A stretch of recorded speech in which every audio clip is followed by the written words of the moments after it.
Today, I'm joined by Gurwinder Bhogal. He is a researcher, a writer. He used to be involved in quite the spicy world of extremism research, in algorithm research for Bing.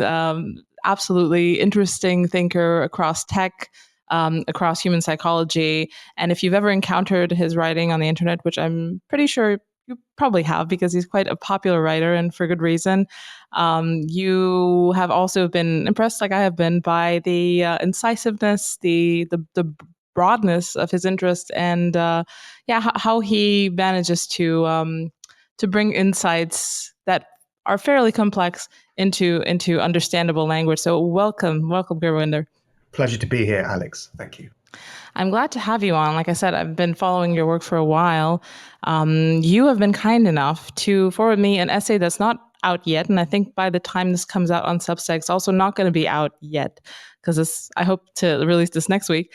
It's an essay about gamification, about our relationship to the internet, our relationship to comfort, what motivates us, what does motivate us, what should motivate us, and essentially kind of being human in 2024 and from now on. So I think maybe could you just tell me what led you to think about this whole sphere?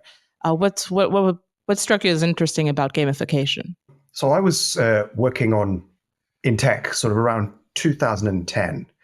And at that time, gamification was a buzzword in Silicon Valley. It was everywhere.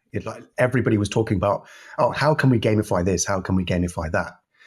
And it was because there'd been sort of some research which had shown that you can basically make people do what you want them to do by just making it fun. And it was actually extremely powerful. There were some examples around that time. For instance, Volkswagen had this program which they called the Fun Theory, which was a marketing campaign where they decided to turn certain desirable behaviors into games. So, for instance, they turned staircases into pianos so that when you were walking along them, you could make music. And this led to a massive increase in the number of people who were using stairs rather than escalators. And they thought, oh, we can make people healthier just by doing this, you know. So that was one example, but there were many examples of this in tech at the time. And so it became very, very popular in Silicon Valley, and it promised to completely radically change society for the better. There was a lot of TED Talks. If you go on YouTube and you type in TED gamification, you'll just see reams of talks being given in Silicon Valley by sort of futurists who are saying that this is going to radically just make everything better. You know, it's going to make humanity fitter. It's going to make them greener. It's going to make them kinder, more ethical. It's going to do all of these things, right? Unfortunately, that didn't happen. So what actually happened instead was gamification was used in order to manipulate us, in order to bring out our worst impulses, in order to addict us to apps and to social media. I mean, social media was the greatest success of gamification. Facebook added the like button in sort of early 2009. It rolled out everywhere in 2009. And the moment that Facebook did that, Facebook changed from a place where you could visit your old friends and see what they were up to, your old school friends. It changed it from that into a status game where you were now competing to get the most likes. You were competing to have the best posts, the coolest posts or whatever. And so this really made everybody addicted. This was the thing, I think, that really got everybody hooked to social media, because now everybody wanted the status and everybody was competing with everybody else to post the best content. So basically what I've seen happen over the past 10 years is I've seen apps, and not just apps, but mainly apps. So we'll talk about other stuff in a moment, but the apps is probably the most important thing, because it's if you go onto any app nowadays, you'll see that pretty much all of them have got the features of games. So scores, points, badges, leaderboards, progress bars, all of this stuff, you know. So, you know, oh, you have viewed 3 podcasts, view 5 more podcasts to get a new badge or whatever, like it's just filled with all of this game kind of content. And it's actually hooking people. It's hooking people pretty badly. And I think the reason why I'm finding it very interesting is because it seems to be fulfilling a need in society where, if you look at sort of a lot of the old things that kept people oriented in the world, a lot of the old value systems, things like religion, family, culture, tradition, patriotism, all of these things have been eroded over the past sort of 50, 100 years. And people, I think, are yearning for some kind of rule set, a system of rules, a system of values that can help to orient them in the world. Since religion's dying out now, it seems, people are going to church less, people are getting married less, people are having fewer children. Multiculturalism has kind of sort of destroyed any sense of patriotism in most people's hearts, I think. So the old value systems are being eroded, and so people are yearning for something new, some other way of living, something that can orient them in the world. And games seem to be fulfilling that role for humans. And I think that's why gamification has become such a powerful force in the world. It's been incredible how powerful it is. And I'll just give you an example. So Temu, I don't know if you've heard of Temu. So Temu is a Chinese company. It's basically like the Chinese, it's like a kind of upstart Amazon. And it recently only 1.5 years ago, it became popular in the West as a shopping app. Even though it's only been around for 1.5 years, and Amazon has been around for, I think, around 20 years, Temu, people are now spending double the amount of time on Temu than they're spending on Amazon. It's pretty remarkable. And the reason for this is because Temu has adopted this new system called Play to Pay, which is gamified shopping experience. So it's it's an experience where instead of just going online and buying things, the app, it gives you challenges. So it says, browse 10 offers in order to get 30% off your next purchase or whatever. Or, it will have a picture of a tree and it will say, you'll basically water this tree and grow this tree every time you make a purchase. And then at the end of the purchase, at the end of the sort of the tree's life cycle, it will fruit, and then Temu will send you an actual box of fruit. So they've included really strange games, but these games are extremely addictive, and they're making people spend a lot more time online and just doing things that these companies want them to do. They're basically buying things. They're getting their own friends, their own family into the app to use it, and they're just doing exactly what the companies want them to do. What's interesting is you see this now beginning to leave the field of consumerism and to actually turn into population control. So a good example of this would be China's social credit system. So there's a common misconception that China has a single social credit system that everybody follows in China, but it's not actually true. In fact, there's actually many different social credit systems that are all operating in local municipal governments. So there's no overarching social credit system. There's just small local ones, and they're being trialed in different ways. But what's interesting is if you go to certain towns in China, places like Rongcheng or Huangchu, you will find that there are actually leaderboards on the billboards which show you who's got the highest social credit score. And it has got a little photo of them as well. So it shows you. So it's actually like so they've turned society into a game where you're competing to have the highest social credit score. And this was an idea that was derived from the gamification in Silicon Valley. So the Chinese government saw this and they thought, wow, they're getting people addicted to social media. We could get people addicted to behaving in ways that we want them to. That's what the CCP said. And so they've completely gamified society. And I think why this is going to get worse over time is that there is now this thing called extended reality, which is, I don't know if you've heard of the Apple Vision Pro and Meta Quest 3, but these are two products that have been released, I think, recently, and they are a new form of information consumption. So they're the next step after mobile phones, after smartphones, sorry. So what it is essentially you strap a smartphone over your face and it turns your entire field of vision into a game. I've already seen people wearing these things out in the streets playing games. It's like you can actually turn anything. You can keep score of anything. You can turn pretty much anything you want into a game now. Whatever game you can think of, there's an app for it. And I think that we seem to be headed towards a world where gamification is going to take a bigger part of our lives. It's going to be a bigger part of our lives, and it's going to, for many people, I think it's going to fulfill, albeit very shallowly, many of the sort of values and the kinds of things to orient them in the world that they have lost as a result of modern society. Absolutely.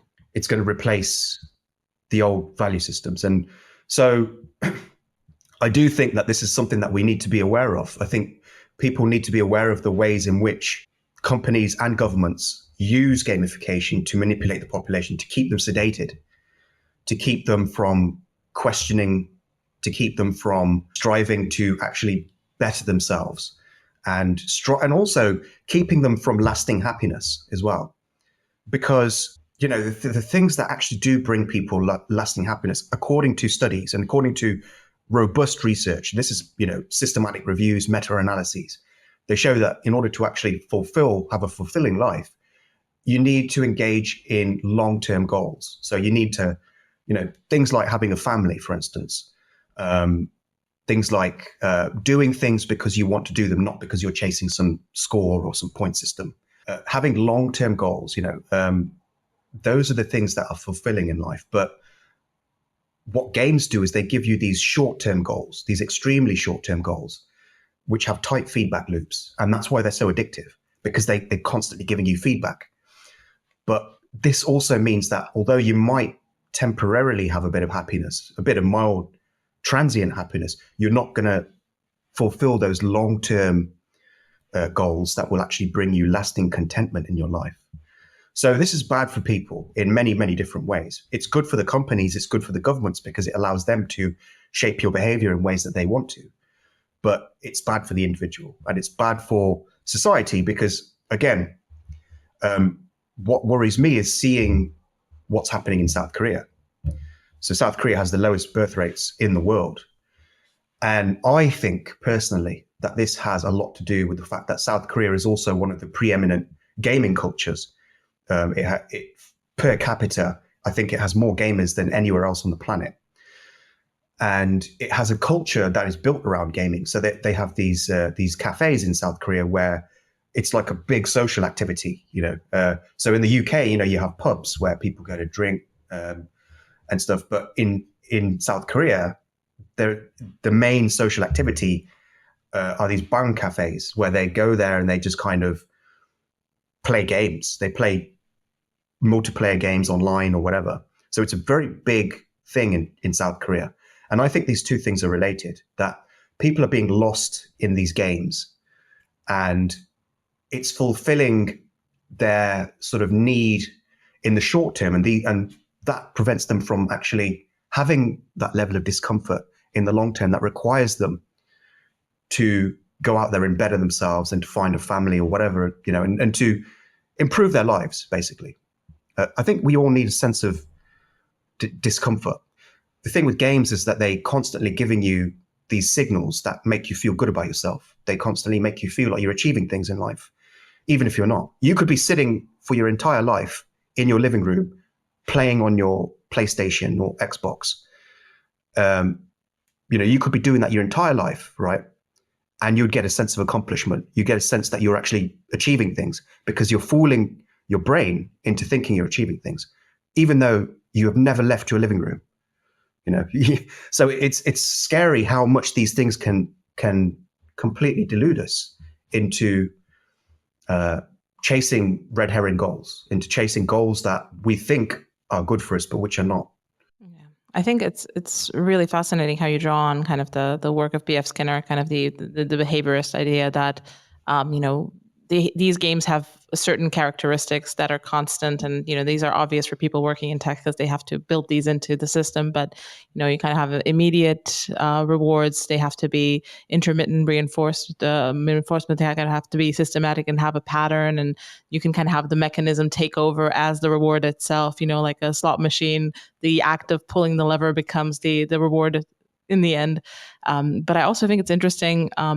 How the idea of intermittent reward mirrors the idea of learned helplessness at one point. For example, if you have something that you're just waiting there for it to give you a jolt of endorphin, of dopamines, you're just kind of in that expectant state, and because it has these characteristics that at one point at least you got it immediately, and then it had that intermittent reinforcement schedule, you're still waiting. On the other side, you have the idea of learned helplessness, where you didn't get it immediately. You maybe had to try a little bit more, but you quit before that point, and now you think it's impossible. And I think that mirrors quite a lot of things, including, dating discourse and things like that.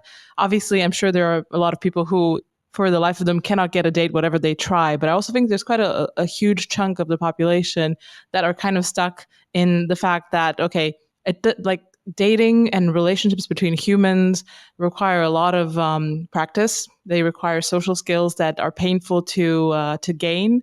There's a lot of things that will leave you quite helpless in the moment if you don't go through the motions, if you don't accept that there'll be that friction. And they do not have a game type reward system. So I wonder if you thought about that. If I think maybe South Korea is kind of a victim of more of learned helplessness on this end than anything else. Yeah, I think one of the dangers of games is actually that they're too easy, in a sense. They don't really require much struggle because they're designed in such a way as to make you feel good. Most of the games that are published today, and so they cut out this sort of feelings of failure. And many ways that they do this is that even if you lose, you get a consolation prize of some kind. And it also they because you got to understand that the game makers, they never want to make you feel bad. They want to just constantly make you feel good, even when you're losing. Because then, if you feel bad while you're playing the game, you're going to associate that bad feeling with the game, and so you'll stop playing the game. So they want you to constantly feel good. And so they tend to make games quite easy, where they give you just enough just to make it challenging, just to make you want to play it, but not hard enough that you're truly challenging yourself. So there's that friction, there's a lack of that friction that you're talking about. And what happens over time is that when you cease to play hard games, when you don't have the feelings of failure that you might get from, for instance, dating in the real world, is that it doesn't build character. I'm a big fan of what I call necessary suffering. I don't like unnecessary suffering, but I think there is a kind of suffering that is necessary in life because it builds character. And when you are rejected, when you're dating or whatever, that can cause you a lot of pain in the short term, but it makes you a better person because you then strive to be better. You strive, you say, okay, that's it. I'm not going to be that loser anymore. I'm going to, be a better person. So it strives you to achieve more. That's what the purpose of misery really is. The purpose of misery and pain is, pain is really about damage avoidance, but misery is about learning from your mistakes. Because you don't learn when you're happy. Nobody learns when they're happy. Nobody questions things. You ask somebody why they succeeded in life, and they can't give you a good answer because they never really questioned it. But if you ask somebody why they failed, they'll usually give you a good answer because that misery has motivated them to think and meditate on their failure again and again and again because they regret it. And that's the purpose of regret, is to make you learn from your mistakes. And so when you take out the misery, when you take out the regret from the game playing, then you're left without this core purpose of games, which is to make you a better person. That's the purpose of games. Games exist in order to test your abilities, in order to improve your abilities, and in order to build your character. So the games that we see today, and the games that especially are popular in South Korea and places like that, these are games that have the appearance of games, but they don't actually have the content. They don't have the sort of the nutrition of games. So they're kind of like the game equivalent of fast food. They have the taste, they have the beautiful taste of a burger, but not the nutrition of a burger. It's just all sort of crappy, soy or whatever. This is the kind of problem with it, is that we're not getting the good stuff from the games. We're just getting the bad stuff, because the good stuff is not needed in order to addict people to the games. In fact, it's a hindrance to addicting people to the games, because people don't want to feel bad. And so, I'm not against games. I'm not anti-game. I'm not anti-fun or anything like that. I think games are an essential part of human development. We use games to sort of build ourselves up, to build our character, to grow our abilities. And so I think games are good. It's just that the kinds of games that we're seeing proliferate the market now are just the worst types of games, and they tend to be races to the bottom rather than games that actually build people up. Exactly. And I think it's interesting because, like you said, games are kind of built into who we are, into how we relate to each other. And one could make the argument that, for example, in the attraction between men and women are seeking out men who know how to win at real life games. That's kind of the main thing, showing competence, showing social competence, professional competence, gaining status, at least in the wider world of business and whatever it is. All of these things are quite interesting to women because they show that this person has been through iterations and iterations of hard games. They've come up on top, and that's kind of the genes that you want to propagate. If people circumvent the playing of these hard games, it becomes pretty apparent that you're going to have a bit of a clash there, because there are millions of years of evolution have trained the female eye to discover these qualities in men, and if they're absent, there's going to be an issue there. And I think because people expect things to be easy, because we all kind of expect things to be easy, they are sometimes shocked about so-called female standards. Female standards are too high. The reality is they are what they are, but we aren't what we used to be. I mean, for example, also I can't say the same on the female side. A lot of obesity everywhere. I'm sure that doesn't comply with male standards of attractiveness. This also comes as downstream from a lot of comfort. Not playing the hard game of going up the stairs or doing other things, avoiding the comfortable option when you go to the store. So I think, we're kind of trapped in a little bit of the, this should be easy, but it's actually hard. And it's hard because it's not been hard enough for you. And people don't like that at all. They chafe at that. Yeah, that's an excellent point. So this sort of harks back to the sort of whole purpose that we play games. So according to some writers, there's a great book by Will Storr called The Status Game, in which he explores game playing and how it evolved and why it evolved.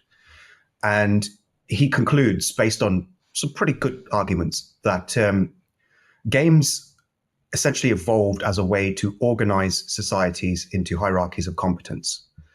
And also, as you allude to, in order for women or females to be able to sort men according to competence as well, for the purposes of procreation. So games were a way that humans could do this without harming each other. The alternative would be just to fight to the death, and nobody wanted that because that's not good for society. So we invented games. We evolved to play games as a way to demonstrate our competence to others in order to place ourselves within society, within the hierarchy of society, and also to essentially signal our value to other human beings. And so in that sense, all games are status games. And it's why social media is such a powerful status game, because that metric there, that sort of how many followers you have, who's following you, the badges that you get, and all of these things. These are sort of signals of competence. Because if you can get people's attention by posting cool stuff, then, wow, you must be really smart. I don't think having a lot of followers really does make you smart, but that's the sort of signal that we have learned to associate with that. So that's the purpose of games. And the thing is that since that was the purpose of games, that's why games need to be challenging, and that's why they need to be hard, because otherwise they're not good indicators, they're not good signals. They don't fulfill their evolutionary function. And what this can lead to is it can lead to false signals. It can lead to people thinking that somebody is competent when they're not. There are certain types of games that we use to judge people's competence. One of them would be, for instance, job interviews or passing exams. These are essentially games where you're trying to get the highest marks, but they're generally not very good measures of competence. What they do is they tend to signal how obedient you are, how good you are at memorizing certain facts, especially in the modern age where all the information's online. Whether you do well in a job interview is usually more a function of how many YouTube videos of interviews you've watched, and how much you can emulate those people in those videos. Whereas a lot of the education system now is geared more around passing exams than it is around actually learning things. So you can memorize the facts that you need to pass the exam, but that doesn't make you good at what you're actually passing the exam to do. And these false signals, I think, are a bit of a problem, because now it's hard to judge who's actually competent and who's not. Mm-hmm. And when you can't do that, then this could be the beginning of a big problem for society, because then you're going to have the least capable people running the show in many domains. This is yet another problem of gamification, is that it's confusing our evolutionary signals and making incompetency incompetent. Yeah, I think it's interesting that in a way, out of this dilution of the signal, out of the fact that status has become murky because of all sorts of ideological or kind of meta game conditions, has spun out probably one of the bigger games nowadays, which you also mentioned in your article, is the culture war, which I've been a participant in. So have I, yeah. In both sides at one point, and I think what makes your article very interesting to me is that I've noticed these patterns by being in them, and it's interesting because you see the gameplay happening if you participate in a few iterations, because what you have online is these two warring factions. The whole game is predicated on getting more status by being as belligerent as possible with the opposite side, be it in general or against a certain particular person, which is called beef, which is also how you get a lot of clout online. Their armies come to stand off against your armies, and it's all very kind of satisfying at a limbic level. But actually, you're just on your couch on a Thursday afternoon, and you're just like, I don't know, arguing about whatever strange detail of policy and the Alabama abortion law with someone who's also not in Alabama, because that's how these things go. And the the problem that you have after a while is that you do this, you play these iterations, and sometimes you awaken from it. Like I've awakened at some points out of it, like almost like a dream. I'm like, okay, what exactly am I doing here? And this has happened more since I've had my first child, and now especially since I've had my second child, because there's just not enough, excess time to be playing these games and to be a participant in this stuff. But yeah, I think it is fascinating. But now, because my job is to be a talking head online, I've managed to break through. It is strange because you're kind of pulled back into the game if you like it or not. If you're a writer online as well, you're kind of a fairly on neutral ground. You might have a few spicy opinions, but I think people read you on both sides of the divide. But if I'm kind of a right wing figure. People know me in the right wing, so I kind of have allegiances to the right wing. If I deviate a little bit, people will slap me and say, no, go back there. My audience will leave, things like that. So it is interesting, the incentives that you have afterwards, the audience capture, how much do you want to give into audience capture? How much do you want to do for engagement? Because that's kind of playing the game on steroids. If you're either like a really, really big true believer, or you just really want to make money, which is, you never know with people. So yeah, it's really fascinating being in the middle of it. And I wonder how do you see these things? I mean, like I said, you're probably more on neutral ground, but I'm sure you've had, you've been pulled into the game in one way or another. Oh yeah, I mean, yeah, I was also a culture warrior. I mean, so I was a leftist when I was young. I was kind of like pretty hardcore leftist. So at one point, I was a socialist. When I was a teenager and stuff. So I mean, me too. yeah, but like most people, I grew out of that, and then I kind of like, I kind of learned a few things that sort of really rocked the boat for me. Things like HBD, for instance, and that really kind of shifted my opinion on things. And I kind of decided, hang on a second, I've been lied to by everybody, by the sort of system. I've been lied to. And that kind of caused me to become quite right wing actually for a while. And sort of around 2017, I became, I would say, pretty. I've never been completely right wing, but I did have some right wing opinions, and I was mainly like just really angry at the left. I think that's probably why I was sort of railing against the left. So I became a bit of a kind of culture warrior, sort of a kind of conservative culture warrior for a while, but not for very long, because I just found that I'm just not really political enough. I just feel like I've always been more interested in what's actually true than in the ways that I think the world should be. I found that just was more in line with who I am as a person. I was less interested in telling people, how the world should be, and more in just kind of what's actually true. What's the facts. That's basically what is my main interest. And so, that has led me to adopt beliefs that have made me friendly with conservatives. In some ways, it's made me friendly with leftists in some ways as well. But generally, I tend to sort of try to avoid partisan politics, because I find that partisan politics is usually inimical to truth. So I try to skirt the line, I'm willing to talk to everybody. I'm willing to talk to right wingers. I'm willing to talk to left wingers, because I think that there's truth on both sides of the aisle.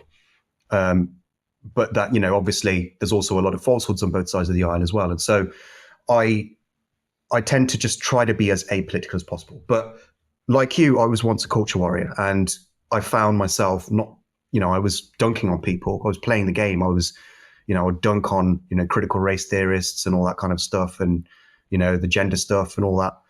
And I'd get a lot of approval from people. I'd get loads of likes, and, I did get a lot of followers from doing that. And I would say that probably I still have a pretty large sort of right-wing audience simply because of those days when I used to do that. I found it was very invigorating in the short term, because I was playing the game and I was seeing my score increase. I was getting points, and I was getting badges in the form of getting celebrities to follow me. And so I was accumulating all these sort of material, game rewards. And it really did feel good for a while. But it also made me feel bad in the long term, because my life revolved around arguing with people. And that's not a good way to live your life. And again, this goes back to the sort of fact that games provide you with short-term, very, very short-term incentives. I'm talking day-to-day incentives that, make you feel like you're achieving things. But really, in many ways, you're making your life worse in the long term. And I was making my life worse in the long term. It was affecting my mental health, because the more I spent online and in these culture wars arguing with people, the more I thought the world was falling apart.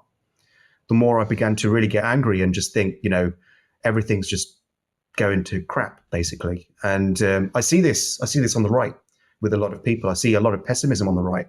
A lot of people feel the world's falling apart. I see it on the left as well. There's a lot of people on the left who feel that the world's falling apart. And I've noticed that this feeling is strongest amongst the people who spend the most time arguing online. I have some friends who I won't name, but they spend a lot of time arguing online, and I've just witnessed their sort of mood, their mental health deteriorate. So it's not doing them good, and they're not actually achieving anything. They might feel like they're achieving things because they're getting some followers and they're getting likes. They're getting those all important points, but they're not convincing anybody. When you're arguing online with people, in a conventional war, when you're fighting, you can kill the other side, so you can actually get victory eventually. Because when you kill enough of them, there's not going to be enough left to resist, and so you win. But in the culture war, you can't kill people. You can only make people more angrier. That's the only thing you can really do. You can only make the other side angrier. So you're going to make them even more sort of belligerent. And so the fighting is going to escalate over time, and it's not going to actually do anything. It's just going to make you feel worse. It's not going to convince anybody. It's just going to make you feel worse because you're constantly arguing with people, and it's going to stop you from doing the things that you actually want to achieve in life, So it's a distraction. And that's why I view the culture wars online as a video game. And don't get me wrong, I'm not saying that the issues that the culture war is being fought about are false. The issues that the culture war are being fought about are real. They're very real problems, and they do need to be addressed. But the culture war itself, in terms of the sort of online keyboard warrioring, that's just a video game. It's not actually achieving anything. It's not shifting the sort of the needle. It's just making people feel like they're making a difference. And so I think, this is a big illusion for people that they'll be losing themselves in. Yeah, I mean it's interesting. Like I said, once you're in the game and you see kind of how how non-neutral this whole thing is, because I think for an external viewer, it's like, okay, you put content out there and people engage with it and they like it or don't like it. But because you kind of layer on top human psychology, the psychology of the follower and the psychology of the creator, content producer, influencer, whatever you want to call it, there's kind of like a master disciple type of situation where this person will be added to the ranks of my followers. They want to come grow, be a top reply guy or something like that. They have to fight it out amongst themselves, and then they want to enforce homogeneity of thought. They don't want to disagree with me. If you get like a few points where you can disagree with me once, and then if they disagree with me 3 times, they turn into my biggest enemy, and then they have to find someone else to pivot to that's closer to the vision of whatever, the right wing or something that they like, and then they pivot to oppose me, and then that kind of slowly leads to more fracturing within these parts. I mean, this is kind of a famous thing on the right and the dissident right, that all of the creators either are the best buddies or hate each other's guts because of whatever little disagreement on dogma, or we're not following the same 18th century theorist about the formation of the state. So there's all sorts of little details of the game that are very much quirks of the incentives of the platform and have absolutely nothing to do with whatever ideas are presented here. And unfortunately, what I've noticed is that the bigger creators, the people who get really huge in a certain political direction, are the people who really love the incentives. They love to fight. They love to they spend people who are about going back to the land and the vital energies of the universe, literally spending 12 hours a day texting on their phone. There's just trad influencers, people who are just literally just playing the game, and it's really discordant at one point. It's like, you're not leaders of men, you are people who are power users of a certain platform on the internet provided by some other, pencil necks in suits somewhere in Silicon Valley. Like, this is not, it feels like you're fighting a war, but you're actually, maybe indulging in some cluster B personality disorders on a platform for 12 hours a day. It can't be good for you. It can't be good for you or your followers.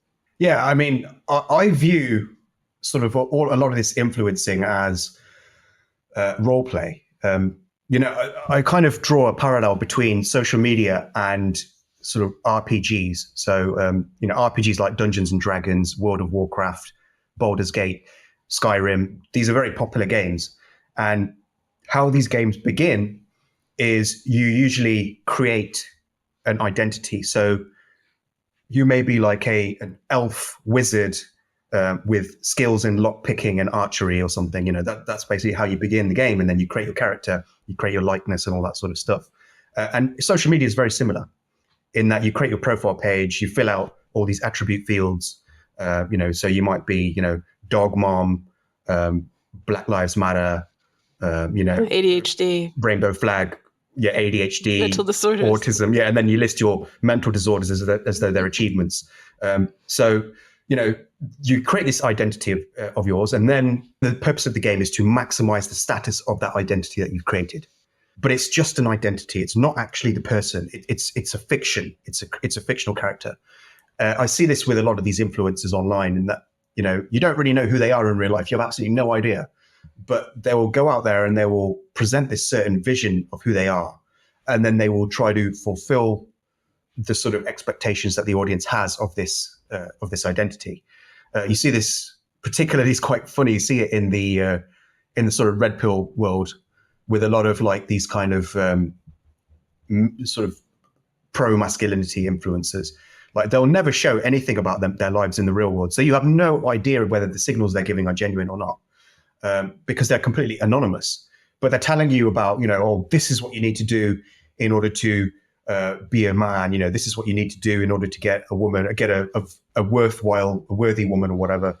And they're giving you these lectures, and it's just like, who are you? We don't even know who you are. How did you learn all this stuff? But it's an identity that they've created, and now they have to sort of just keep giving this advice because they've got an audience now, and so they just end up just throwing out all these things, and it's just like people are just lapping it up because they've learned to associate this identity with some fiction in their own heads, where they think, oh, this person is like some massive like beefcake in real life, who's probably like, he's an ex-Marine or something, and he's probably become like an entrepreneur, he's a billionaire now, and all this. But in real life, it could just be some little kid in his basement playing video games all day and then posting at night. Who knows? You don't know. So that's why social media should be understood as an RPG, because I think and there's research into this which shows there's a thing called the Proteus effect, where experiments have shown that when you create avatars, online avatars, what happens is that it causes people to begin to behave in ways that they think their avatar should be behaving based on who their avatar is. So if your avatar is like a jokey kind of cartoon character, like say Bart Simpson or something, looks like Bart Simpson, then you'll be more likely to tell jokes, and you'll be more likely to be ironic and to just have fun basically with your posts.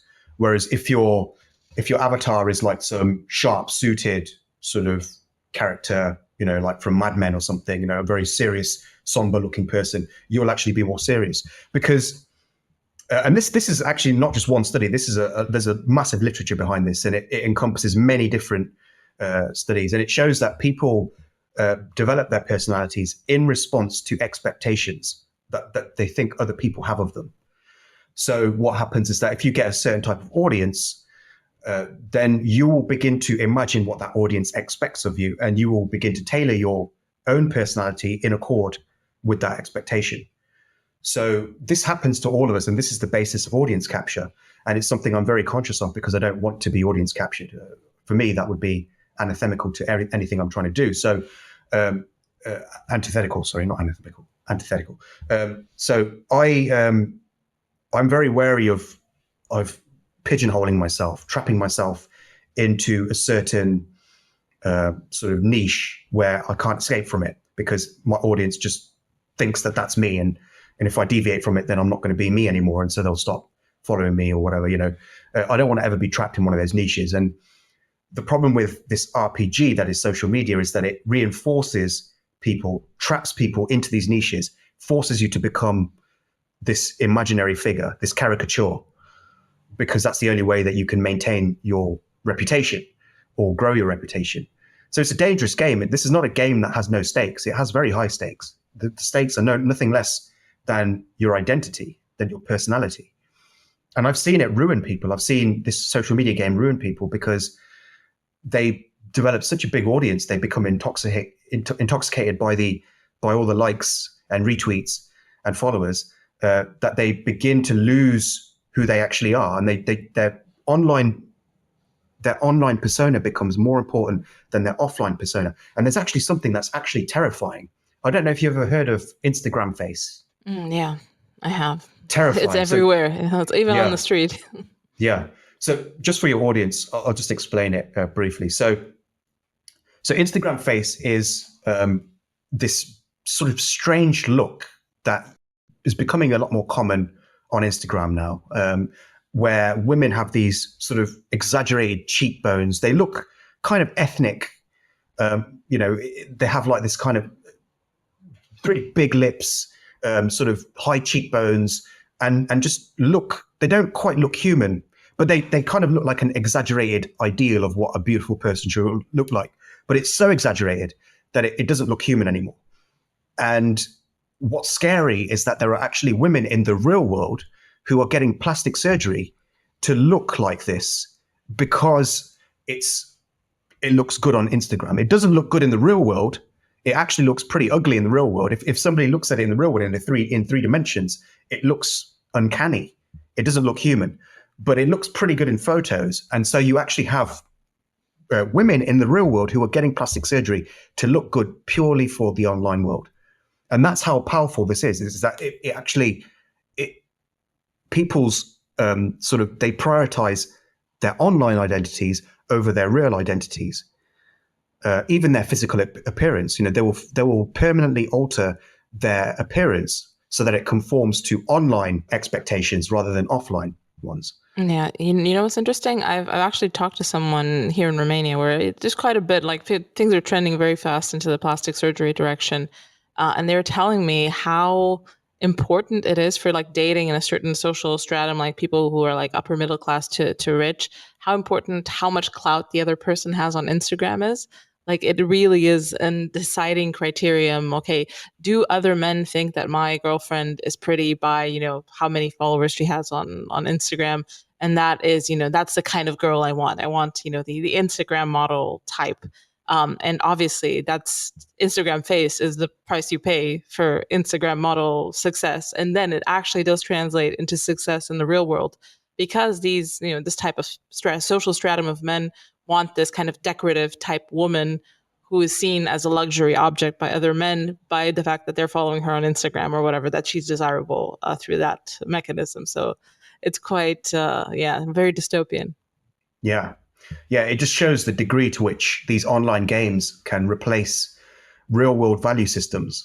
And that's, I think, the greatest danger is that they create these false value systems and they create false signals.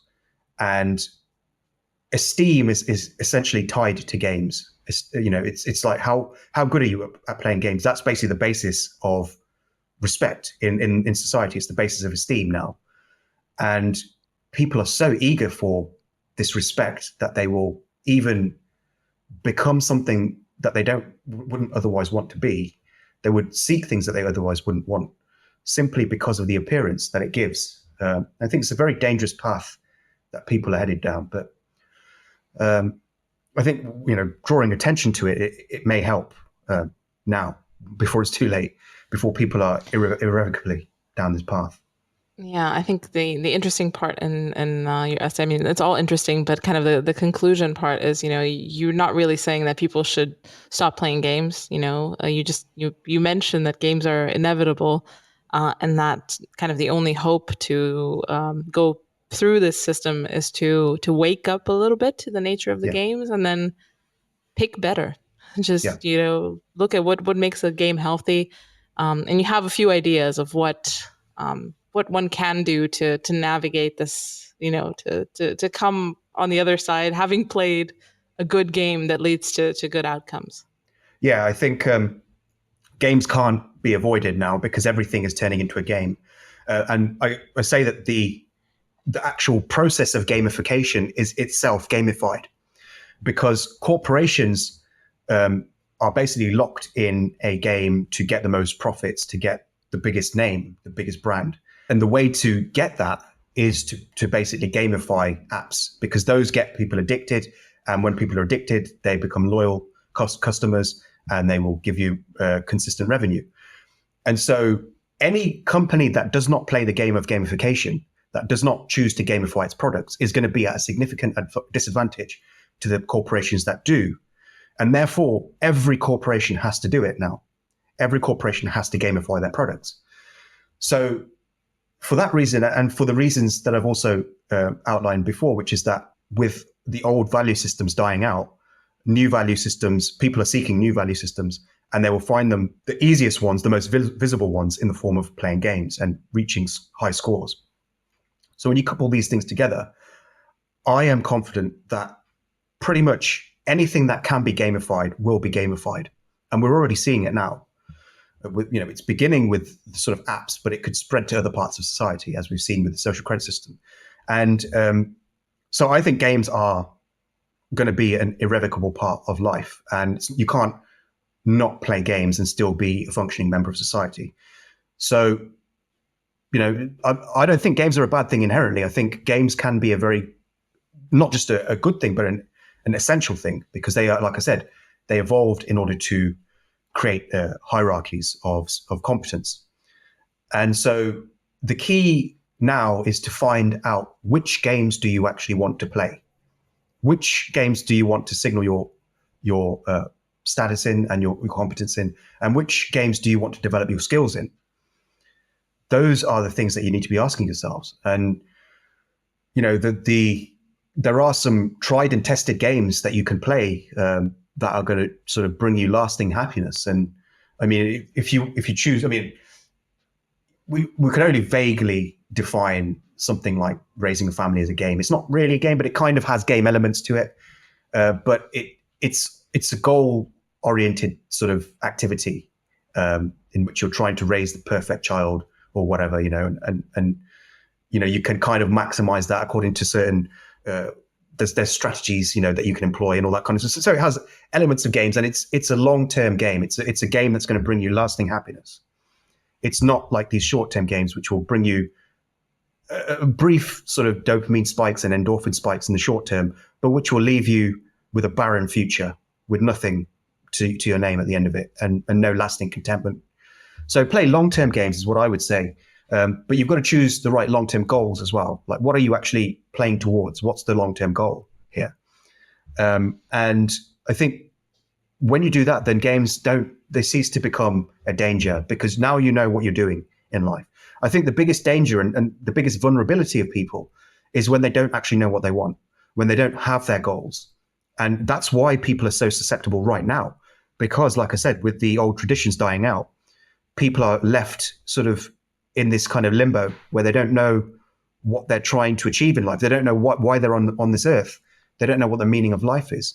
And so they will choose, the meaning of life is to get as many social media followers as possible. Or, the meaning of life is to maximize the number of TMU points that I get, So they will fill in the spiritual voids with pretty much anything that they can. And so the key is to fill it with something better. So find something that you think is going to bring you lasting happiness. And one of the heuristics that I use is this idea that you should basically do what your 90-year-old self would be proud of you for doing.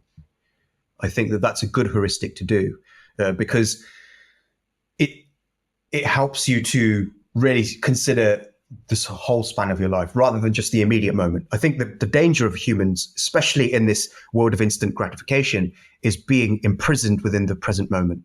Because if you're only living for the present moment, then you will be easily manipulated by games. You'll be chasing that next dopamine hit. You'll be, the tight feedback loops you'll be constantly chasing. But if you step outside of the present moment and look at the grand scheme of your entire life, that makes you a lot less susceptible to these addictions and to these sort of this instant gratification. To try to plan out your life in the long term, I think is not just important, it's essential in this world where everything is trying to lead you astray in the short term. It's like this, everything's trying to get your attention online now. You can't escape. Every screen, like your mobile phone, your computer, your TV, it's all trying to steal your attention away from you to try to steer you away from your own goals and lead you astray. So having these strong goals and sticking and keeping them in a sort of as a sort of pole star, a fixed point in the sky that you can navigate the world by, I think is a good way to limit the effect that this gamification can have on you. Finding things that you think are going to bring you lasting happiness when you're old, when you're on your deathbed, things that you will say, I'm glad that I did that, and nobody's going to say, oh, I'm glad I, spent all this time on the internet, browsing mindlessly, nobody's going to say that on their deathbed. So that's the key, is to find the right goals. And it's hard to do it now because, like I said, the old ways of living are dying out and things are moving very fast. And I think it's one reason why there's a lot of pessimism, I think, on the right, where the world just seems to be moving so quickly now that I think conservatives feel like there's nothing left to even conserve anymore. But I think that there is, and I think that the main thing to conserve is your own humanity. That's the key. Yeah, that's a very, very good kind of summation of it. I think the only thing that I found that is a bit of a problem just in the day-to-day application of this, the idea of, you have to, pick your own values. You have to kind of construct. And I think that's what a lot of people on the right wing have been trying to do, to try to find people with the same values, try to, form some form of community or, some form of meta narrative about what it means to be conservative or right wing in 2024. The problem that you have on the ground is that everybody else around you is playing these other games. You try to plug in. You see this all the time, especially on the right wing. People try to create communities. Even the people who have like flesh and blood communities. You move together, but you don't have other things kind of tying you together. There's all sorts of stories about things going horribly wrong in the right wing commune. It's just not. It's really hard to play a different game, a coherent different game that you've made up with other people who are kind of making it up on the fly as well. That's not the mainstream game, because the mainstream game nowadays is you make a certain amount of money at your email job, or even if you're like blue collar, make a certain amount of money, you go home, you watch Netflix, or you watch the channel of choice, and you just go with the flow, and you nod yes to all the incentives that Facebook or whatever platform you're on is pointing towards you, and then the next day, and just trying to opt out of that. I feel like it really does take a lot of conscientiousness, a lot of, you have to have a certain kind of internal power to overcome this stuff and to, say these are my 5 values. I'm going to, come hell or high water, I'm going to stick to this, and my family's coming with me. And it's almost like a weird heroic calling to opt out. Yeah, I think this is a very interesting topic, because I've noticed what you were saying about how people are not playing the same games as their neighbors. I think a lot of people are very wary of this in Silicon Valley. And there's actually been, for 2 decades now, there's been this sort of idea of exit in Silicon Valley. And I think Curtis Yarvin has talked about this, but he originally got the idea, I think, from Neil Stephenson. So in the early 1990s, there's an author called, well, he's still around now, but he wrote this book called Snow Crash. And in this novel, it's a brilliant novel. I would recommend it to your audience because it predicts. It was written in 1992. It predicts Bitcoin. It predicts Wikipedia. It predicts. In fact, it predicts pretty much all of the major things that are happening now. AI, all of this stuff. But it's a very prescient and very prophetic novel. And in this novel, he talks about something called distributed republics, and that this is the idea that if you no longer have anything in common with your neighbor, then you basically create a virtual space. So he actually predicted the metaverse as well. And in fact, Zuck actually got the idea of the metaverse from this novel. So this in the metaverse, it's a virtual reality world. And you create virtual states within this world, virtual nations, virtual communities. And so people who might not have anything in common with their neighbors can find people across the world and form these virtual communities. And then using those virtual communities, they can plan out real world nations, their own real world nations, their own real world communities. And this also sort of fits in with Balaji Srinivasan's idea of the network state, which is another very powerful idea in Silicon Valley at the moment. And we're actually seeing this happen now because a lot of people in Silicon Valley are very angry at the democratic government there, which is basically, you've probably seen the memes about, human shit being all over the streets and fentanyl everywhere and all this in San Francisco, and people being mugged and robbed, and crime's crazy. That's too soft on crime. All of this stuff has really angered a lot of people in Silicon Valley, and so a lot of them have decided to create their own cities.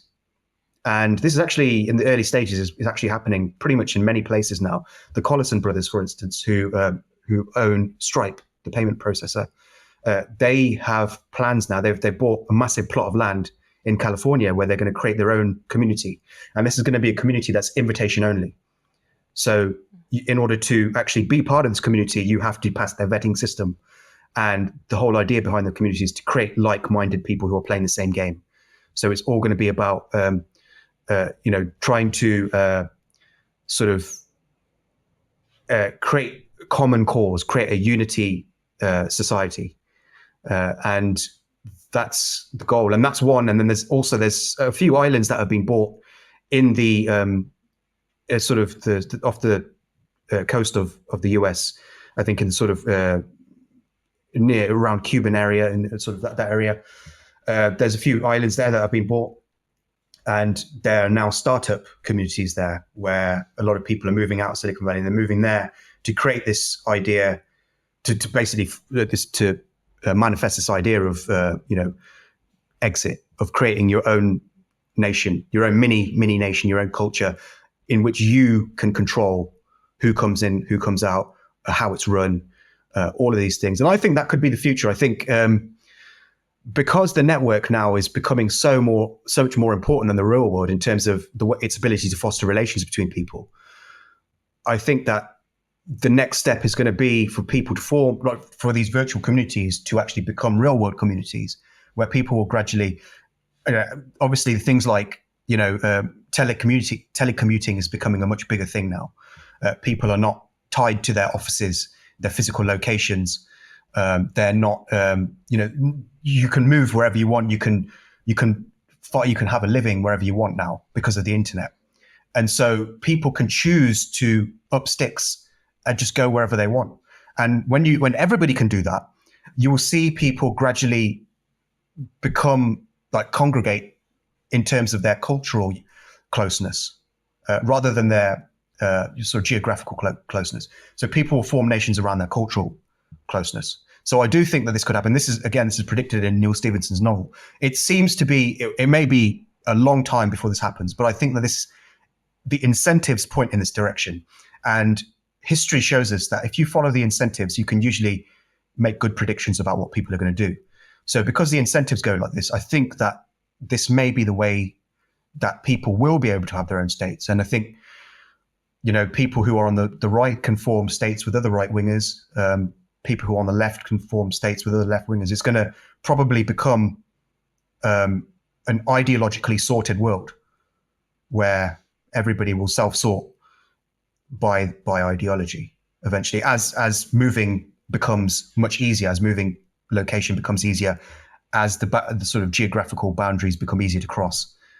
I think that may be the way so that's some optimism for the right. Mm-hmm. I know that the right is probably wanting a lot of optimism at the moment. Yeah, what's interesting that actually just heard a story from kind of a fairly kind of prominent right winger who had moved to Appalachia to be kind of close to nature. Obviously, that's one thing, but to kind of be in a more kind of traditional right wing community, and they moved back to Austin now, or not back, but they moved to Austin because just in terms of, a lot of the people, and this is not the only example, but, a lot of the kind of the back to the land people, they got to the land, they saw that, there's not a natural instant compatibility with the people, their neighbors in, I don't know, Kentucky or something like that.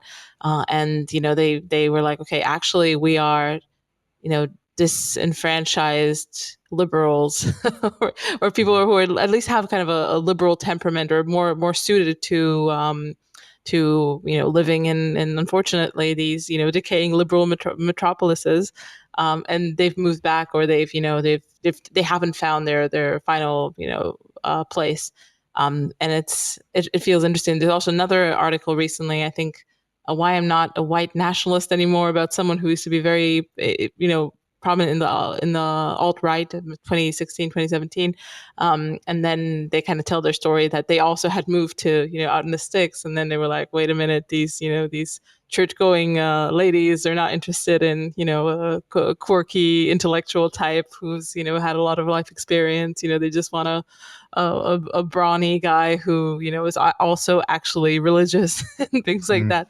So it is interesting, to sometimes, like you were mentioning, that people inhabit this persona and they, attribute all sorts of characteristics and adjectives to themselves. And then when they actually get to the place where, these characters actually live, they realize that there's quite a big gulf between, play acting a certain type and then actually living it. And in my case as well, I mean, I moved back to Romania. I also kind of thought, it's going to be a better fit here. But to be honest, I do tend to miss London sometimes as well because, I'm kind of that type of person. And in the end, I think we're also going to, move our family to New Zealand the next year or two because we have family there or anything. But to be honest, I'm also kind of yearning to live in the Anglosphere again because it's just different. I feel like it's a better fit for me. But yeah, you never know until you live it, and then that's how you tell the tale. Unfortunately, it sobered me up a little bit about live action role playing your life. Yeah, so I think this is one of the interesting things about this kind of exit thing that people are planning. We'll see if it actually works out in real life, because a lot of the ideas that people have are formed online and they don't really collide with the real world. But when you actually go out there and you actually try to make these communities work, that's when the real test happens. And this goes back to B.F. Skinner, actually, which is quite interesting, because B.F. Skinner, the principles of game playing that he sort of formulated, he believed that you could create the perfect society through this. And he actually wrote a novel called Walden 2, in which he explores the perfect society, a perfect utopia created from the basic game playing formula, where everything is sort of all the right incentives are created by turning them into games, basically. So you create an entire society based around game playing. And he thought that was the perfect society. So he wrote this book, and a few people decided to create real world communes based on his ideas. So there's a few communities out there that I think still exist, and they actually were quite successful. Although they're small, they're very small. There were other larger ones which didn't work out, because when the people actually tried to make the ideas happen, they realized that the ideas just weren't workable. They sounded great on paper, they seemed amazing on paper, but when they actually tried to make it happen, it just wouldn't happen. And there was a wayward student of B.F. Skinner called Matthew Israel. And he decided to try to use Skinner's principles of creating a perfect society to rehabilitate difficult children, so children with autism and other things like that. Unfortunately, that led to the creation of something called the Judge Rotenberg Center, which is a notorious place where children were tortured, many of them to death, because the system just didn't work. What sounded great on paper did not work in the real world. And so it ended up with these kids being electrified. They were tortured with electroconvulsive therapy, and many of them died. It's pretty horrific. And weirdly enough, the Judge Rotenberg Center still exists today, and it still is in charge of difficult children.